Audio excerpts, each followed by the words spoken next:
ব্যাপারটা হলো আমি যখন গেমে থাকি না তখন আমার ডো পার্টনার আমার ব্যাকআপ প্লেয়ার আমার আইডিতে ঢোকে অ্যান্ড দেখে যে আমি কারোর সাথে কিছু করলাম কি করলাম না বা কোন ছেলেটা কি করলো কি বললো, কারণ ও ছেলেদের কাছ থেকে আমাকে অনেক সেফটি করে। তো তেমন একটা ভিডিও আমি নিয়ে চলে আসলাম, আমার ভিডিওটা দেখে খুব মজা লাগছে।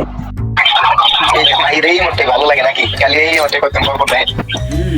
বলতে হবে না আমার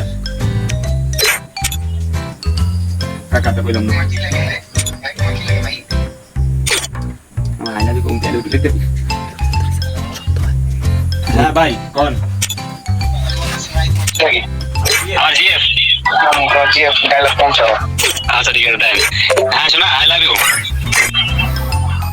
হ্যালো হ্যালো আমি কাস্টম বানাইছি চলো যাও ভাই হ্যালো আই লাভ ইউ ভাই এলে ভাই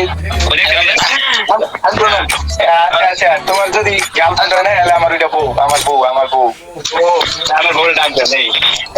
কাস্টম বানাইছি চলো যাও এটা বউ হয় না। ভিডিওটা দেখার পরে আমি তো হাসতে হাসতে শেষ, কারণ আমি কিছুই করিনি, ওরাই ফাজলামি করছে। আর ওরাও খারাপ আছে যে ওরা আমার আইডিতে ঢুকে উল্টা পাল্টা কথা বলতেছে, মানে কি বলবো।